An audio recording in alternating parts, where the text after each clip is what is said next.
Hey, welcome to Tutorial Lore. This video explains the NowClinic Doctor app and whether it's worth using. Quick disclaimer. This is an explained review based on user feedback and online data, not personal use or a visual demo. NowClinic is a virtual healthcare app designed to connect users with licensed doctors through online consultations. The platform allows patients to get medical advice, prescriptions, and treatment plans without visiting a clinic physically.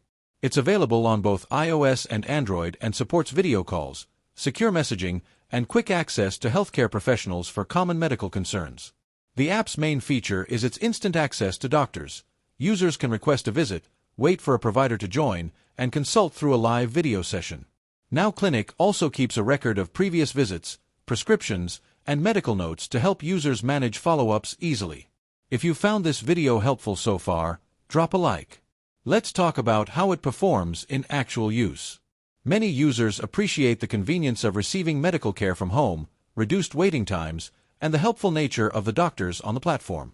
The app is especially useful for minor illnesses, medication refills, and quick health guidance. Its simple interface makes scheduling and attending virtual visits straightforward. However, there are some drawbacks.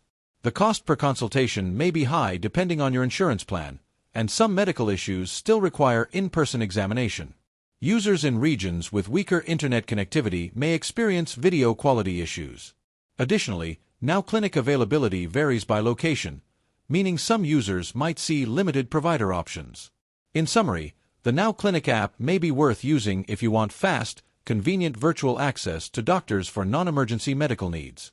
However, if you prefer traditional in-person visits or need specialized care, it might not be the best option for you. This is not a commercial or paid promotion, but an informational video. For inquiries, contact the email address stated in the description.